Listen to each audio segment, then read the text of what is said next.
요한계시록 20장 말씀 우리가 함께 읽었습니다. 20장에 보면은 1000년 동안 왕노릇한다, 1000년 동안 사탄이 결박된다, 이런 표현들 때문에 많은 분들은 천년왕국이라고 하는 말을 만들어서 이 천년왕국이 그리스도의 재림 이후에 이 천년왕국이 시작될 것이다, 이렇게 말해 오곤 했습니다. 그러나 우리가 생각하는 이 천년이라고 하는 기간은 우리가 계시록을 읽어오면서 여러 차례 비슷한 표현들을 살펴보았습니다. 42달 기억나십니까? 42달, 그거를 연으로 바꾸면 3년 반이 되고요. 그것을 일수로 환산하면 1260일이 됩니다. 그래서 42달이나 1260일, 또 한때, 두때, 반때, 단일에 나오는 그런 표현들은 여기서 소개되고 있는 이 천년이라고 하는 말과 같은 맥락에서 우리가 이것을 살펴볼 수 있게 된다 하는 말입니다. 그래서 이 기간들은 그리스도께서 구원의 모든 일들을 완수하시고 승천하신 이후로부터 그리스도께서 다시 오실 때까지의 이 기간들을 이 천년이라는 기간으로 상징적으로 표현하고 있다라고 하는 것입니다. 여러분, 천년왕국이라는 말 많이 들어보셨죠? 신앙생활 들어보셨을 텐데, 천년이라고 하는 말이 여기에 한번 나와요. 여기에 계시록에 나오는 이 내용을 가지고 지나치게 많은 것을 이렇게 이야기하고 말해왔습니다. 그러나 그 근거라고 하는 게 여기에 1000년 동안이라고 하는 요 말을 가지고 그렇게 하다 보니까 무리가 있게 되었다라는 겁니다. 우리가 읽어오는 요한계시록 17장, 18장, 19장, 20장 이 4장에서 우리가 확인하는 것은 여러 차례 말씀을 드렸지만 교회와 그리스도를 대적하는 그런 모든 대적자들이 하나하나 심판에 놓여지게 되는 모습들을 살펴주고 있는데요. 우리가 살펴봤던 교회 대적자들이 어떤 자들이었습니까? 가장 근본적인 대장이라고 말한다면 사탄 혹은 마귀 혹은 용으로 불리는 자죠. 그리고 그의 동맹자들이 뭐가 있었냐면 요한계시록 13장에 보면 바다에서 올라오는 짐승이 있었는데 이것은 세상의 나라들이다 그랬습니다. 그리스도를 박해하는 거대한 세력들을 나타낸다 그랬습니다. 그래서 당시 로마라든지 여전히 오늘 우리가 살고 있는 이 시대 속에 북한이라든지 그런 세상의 나라가 그리스도와 그의 교회를 박해하는 그런 자를 상징하는 말이고, 또 땅에서 올라오는 짐승이 있다 그랬죠. 그 땅에서 올라오는 짐승은 어린 양과 같은 두 뿔을 가지고 있는데 많은 권세를 행하는 그런 존재로 묘사됩니다. 적그리스도입니다. 미혹입니다. 수많은 이단들과 거짓된 가르침들로 인해서 교회를 어지럽히고 혼란케 만드는 세력들입니다. 역시 이 미혹하는 그런 거짓된 종교들도 사탄의 동맹자다, 그렇게 이야기를 했고요. 또 하나는 세상, 타락한 세상 나라를 이야기할 때 바벨론이라고 하는 말로 표현했습니다. 이것이 교회를 대적하고 그리스도를 대적하는 세력들이다 그랬는데, 요한계시록 17장, 18장, 19장까지 우리가 19장 앞부분까지 살폈던 건 뭐냐면 큰 성 바벨론의 멸망 사건에 대한 상세한 기록을 남겨주고, 바벨론이 멸망하게 됨과 아울러서 어린 양의 혼인잔치가 임박해 있다라는 메시지가 전달되면서 이제 그리스도께서 마치 우리의 신랑으로서 신부를 맡기 위해서 지참금을 준비하는 그 내용이, 어떤 내용이 소개가 되냐면 백마탄 그런 분으로 묘사가 되면서 교회의 대적자들을 무찌르고, 오늘 우리가 읽는 20장의 내용에 보면 최후의 정체를 가지고 있는 마귀, 사탄이 어떻게 망하게 될 것인가에 대한 말씀을 주고 있습니다. 그래서 교회 대적자들이 하나하나 이렇게 어떤 형태로 그들이 결국 멸망에 빠지게 될 것인가 하는 것을 요한계시록 17장부터 20장까지 쭉 하나하나 소개가 되고 있습니다. 그럴 때 이 대적자들이 시간적인 차이를 두고 있는 게 아니라 동시적으로 심판에 이르게 될 것인데, 그것을 하나하나 지금 구체적으로 설명을 하고 있는 내용들로 본다라는 것입니다. 그래서 요한계시록 19장에 어제 읽었던 말씀이 이제 다 이루어지고 난 다음에 시간이 지나서 요한계시록 20장이 주어지게 될 내용이 아니라 대적자들 하나하나에 대해서 어떻게 그들이 멸망하게 될 것인가 그 이야기를 해주고 있다라는 겁니다. 동시적인 심판이 임하게 될 것을 하나하나 설명으로 우리에게 전달해 주고 있다라는 것을 기억하면서 이 말씀을 우리가 읽어야 합니다. 1절부터 6절에 보면 1000년 동안의 통치를 나타내는데요. 1절 말씀에 보니까 천사가 무정에게 열쇠와 큰 쇠사슬을 그의 손에 가지고 하늘로부터 내려와서 용을 잡는 광경을 사도 요한이 목격합니다. 이 용은 2절 보니까 옛뱀, 마귀 혹은 사탄이라 이렇게 불리는 자입니다. 천사가 무저갱의 열쇠와 큰 쇠사슬을 가지고 나와서 이 마귀를 잡아 1000년 동안 결박한다 그랬습니다. 2절에. 그리고 무저갱에 던져놓고 잠그고 그 위에 임봉하여 1000년이 차도록 다시는 만국을 미혹하지 못하게 하였다. 그러나 그 후에는 반드시 잠깐 놓이게 될 것이다. 이렇게 말합니다. 그리스도께서 제자들을 곳곳 마을에 파송하시면서 하나님 나라의 복음을 전파하라고 내보내신 때가 있었습니다. 그때 제자들이 기쁜 마음으로 와서 보고합니다. 우리가 가서 예수님 하라고 하신 말씀 전했더니 많은 사람들이 이 복음을 듣고 이 복음을 전하는 가운데 귀신들이 제압이 되고 병든 자들이 낫는 이 놀라운 일을 그들이 경험하면서 기쁨으로 와서 예수님에게 보고를 합니다. 그랬더니 예수님 뭐라고 말씀하시냐면 사탄이 하늘에서 번개와 같이 떨어지는 것을 내가 보았다. 그런 말씀을 하시죠. 그래서 그리스도께서 이 땅에 탄생하신 일과 함께 사탄의 그런 모든 세력들이 꺾이게 되는 하나의 시작점이 된 것입니다. 이 용의 권세, 사탄의 권세가 제압이 된 겁니다. 완전한 제압은 아니지만 제압이 된다고 하는 것이 복음 전파와 하나님의 나라가 확장이 되면서 그 일들이 진행되는 것을 소개해주고 있습니다. 바로 그 사건을 이것으로 이렇게 표현하는데 이 일이 1000년이 차게 될 경우 그 후에 반드시 잠깐 놓이게 될 것이다 라고 말하는 것은 그리스도의 재림 직전에 있게 될 최후의 어떤 전쟁 그것을 이걸 통해서 설명해 주고 있음을 우리가 보게 됩니다. 사단은 1000년 동안 이렇게 제압을 당한 상태에 놓여 있고 반면에 4절 이하에 보면 요한이 또한 보좌들을 향하여서 보니까 거기에 앉은 자들이 있어 심판하는 권세를 받았더라. 또 예수를 증언함과 하나님의 말씀 때문에 목배임을 당한 자들의 영혼들과 짐승과 그의 우상에게 경배하지 아니하고 그들의 이마와 손에 그의 표를 받지 아니한 자들이 살아서 그리스도와 더불어 1000년 동안 왕노릇 하는 모습을 보게 되는 겁니다. 목배임을 당한 자들, 짐승에게 경배하지 않는 자들, 어떤 자들을 말할까요? 성도들을 말하는 것입니다. 어떤 성도요?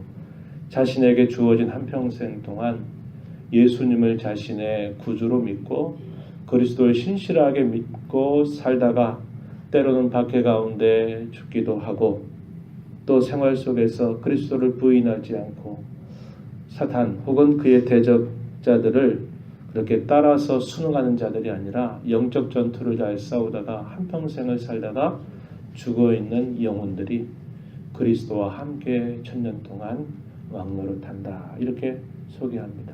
이 말은 무슨 말입니까? 저와 여러분이 이 땅에 그리스도를 믿는 자로 신실하게 살다가 우리가 주께로 부름받아 그분의 품에 안기게 될 때 가만히 있는 게 아니라 그리스도와 함께 하늘에 앉혀지면서 그리스도의 영적인 통치에 함께 동참하게 되는 그것을 이야기해주고 있습니다. 에베소서 2장 말씀에 이하에 보게 되면 그런 말씀을 소개해요. 그리스도와 함께 우리를 하늘에 앉히셨다라고 말합니다. 그래서 우리가 죽게 되면 우리의 몸은 주께서 재림하실 때까지 분리된 상태에서 무덤 속에서 흙으로 돌아가 있을지라도 우리 믿는 신자들은 그리스도와 함께 하늘에 앉게 되는 영광스러운 축복에 참여하게 된다는 겁니다. 어떤 자들이요? 때로 목숨을 거래하리라는 목숨 걸고 하나님을 섬기다가 순교한 자들, 그리고 짐승에게 경배하지 않고 그리스도를 신실하게 주어진 한평생 동안 살아온 사람들, 그런 사람들이 그 자리에, 그 영광스러운 자리에 앉게 될 것을 이렇게 말해주고 있습니다. 이런 자들은 뭐라고 소개하냐면 첫째 부활에 참여한 자들이다 그랬습니다. 6절에 첫째 부활, 이 첫째 부활에 참여한 자들은 둘째 사망이 그들을 다스리지 못한다 그랬는데, 이 첫째 부활은 무슨 말이냐면 영적인 부활을 말합니다. 이 땅에 살면서 그리스도로 말미암아 새롭게 거듭난 자, 중생된 자, 그의 영혼이 부활된 자, 그리스도의 생명을 갖게 된 자, 이걸 말합니다. 그래서 이 첫째 부활에 참여하게 되는 사람은, 둘째 사망은 영원한 심판입니다. 영원한 심판에 참여하지 않는다. 다시 말하면 이 땅에서 구주를 믿고 중생한 자, 거듭난 자는 영원한 지옥의 형벌을 받지 않는다. 이런 것을 말해주는 내용입니다. 이렇게 1000년이 지나고 났을 때 어떤 일이 생기는가? 7절 이하에 보니까 1000년이 참에 사탄이 그 옥에서 놓여 나와서 땅의 사방 백성 곧 곡과 마곡을 미혹하고 모아 싸움을 붙이는데 그 수가 바다의 모래같이 많을 것이다 라고 이렇게 이야기합니다. 그래서 그들이 뭐하는가? 9절에 그들이 지면에 널리 퍼져 성도들의 진, 사랑하시는 성을 두름에 하늘에서 불이 내려와 그들을 태워버리는 모습을 보게 됩니다. 곡과 마곡이라고 하는 말은 에스겔서 38장 여기에 보면은 38장 39장에 보면 이 곡과 마곡이라고 하는 나라가 소개가 되는데, 이게 뭘 말하냐면 그리스도와 그의 교회를 대적하는 세상의 모든 나라들, 이것을 상징하고 있는 말입니다. 우리가 16장에서 읽을 때 이런 말씀 읽었죠. 7 대접의 심판이 쏟아질 때 아마겟돈 전쟁이라고 우리 그때 읽었었죠. 이 아마겟돈이라고 하는 말이 사사기에 등장하는 표현이라고 했습니다. 마깃돈, 그래서 무깃도라고 하는 곳에서 가나안 왕이었던 야빈이 당시에 이스라엘을 완전히 둘러싸서 이 이스라엘 나라 백성들을 괴롭혀서 꼼짝달싹 못하게 하는 그런 박해를 가할 때 하나님께서 일순간에 그 가나안 왕 야빈, 그의 세력들을 무깃도에서 무찌르게 된 그 사건이 있었다 그랬습니다. 그걸 두고 무깃도, 그거를 이 헬라 말로 옮기게 되면 마겟돈, 하마겟돈 이런 말이 되죠. 곡과 마곡이라고 하는 것도 같은 의미다 하는 겁니다. 뭘 말할까요? 최후의 전쟁입니다. 그리스도와 그의 교회를 향한 최후의 전쟁을 할 텐데, 숫자적으로는 바닥에 모래와 같이 많지만 어떻게 된다고요? 일순간에 하늘로부터 심판의 불일로 그들이 다 태워지게 될 것이다, 이렇게 말하는 겁니다. 하나님께서 그들을 다 심판하실 것이다. 일순간의 심판에서 성도들의 진과 그의 사랑하시는 성 새 예루살렘 혹은 그리스도의 신부인 교회, 이것을 뜻하는데요. 그들을 지키시고서 모든 대적자를 일순간에 다 불에 태워 멸망하게 될 것이다, 이렇게 이야기합니다. 그러면서 그들이 어떻게 될 것인가? 보좌 앞에 놓이게 되는데 최후 심판의 모습이 20장 뒷부분에 표계가 표현되고 있는데, 크고 흰 보좌와 그 위에 앉으신 이 앞에 땅과 하늘이 피할 수 없는 모든 상황이 돼서 죽은 자들이 다, 큰 자나 작은 자나 할 것 없이 다 보좌 앞에 서게 되는데, 거기에 책이 2개가 있습니다. 하나는 단수 한 권의 책이고 또 하나는 책들로 표현되고 있는 내용들인데요. 12절에 보면 중간쯤에 책들이 펴있다 할 때 이 책들은 심판의 책을 말하고 있고요. 또 다른 책이 있는데 이건 한 권의 책입니다. 단수입니다. 생명책이라고 부르는 또 한 권의 책이 있다. 죽은 자들이 자기 행위를 따라서 책들에 기록된 대로 심판받는다. 이 말은 심판을 행하는 책들을 이렇게 표현했고요. 그러나 생명책에 기록된 자는 건짐을 받는다 이 말이죠. 여기 마지막 절 누구든지 생명책에 기록되지 못한 자는 불못에 던져지리라. 그래서 소위 백보자 심판이라고 부르는 이 일들이 진행될 것이다. 이렇게 이야기합니다. 여러분 보좌 생각할 때 늘 하늘 어디에 있는 그 의자 생각하지 말라 그랬죠. 생명책 그러니까 실제로 보좌 앞에 이렇게 한 권 책이 딱 있어가지고 딱 저기 열어보면서 너는 기록됐고 안 됐고 또 책들이 여러 권 있어서 거기는 심판을 행하는 책들이다. 여러분들이 문자적으로 그걸 상상하지 마세요. 그건 뭐냐면 하나님의 구원과 심판이 분명하게 행사될 것을 아주 선명하게 우리에게 보여주는 겁니다. 보좌라고 하는 그 의미 그것도 그렇죠. 하나님이 임재하시는 것, 하나님이 다스리시는 것 그것을 뜻하는 것이 실제로 의자가 있고 뭐지 하늘의 왕궁을 생각하던 그런 광경을 상상하지 말라는 겁니다.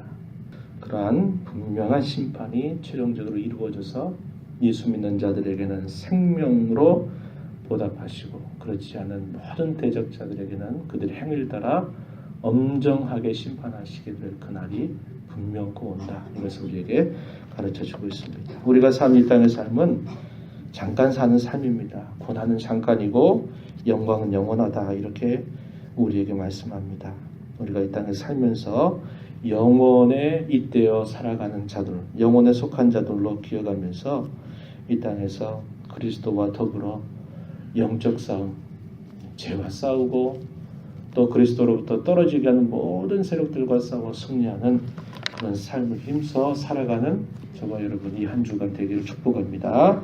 하나님의 은혜를 감사합니다. 저희들에게 장차 이루어 주실 영광스러운 날을 소망 중 바라보며 잠시 잠깐 살아가는 이 땅의 삶을 어떻게 살아야 될지를 일깨워 주심을 감사합니다. 천년 만년 살 것처럼 이 땅에 미련을 두고 이 땅을 본떠 살려고 하고 이 세상에 취하여 살면서 육신의 적용이나 안목의 적용이나 이생의 자랑에 끌려다니는 저희들의 삶이 되지 않게 하시고 이 땅에 주의 뜻이 이루어지고 주의 나라를 임하게 하기 위하여 영적 싸움을 싸워가는 복된 성도로 살아가도록 저희들을 붙잡아 주시옵소서.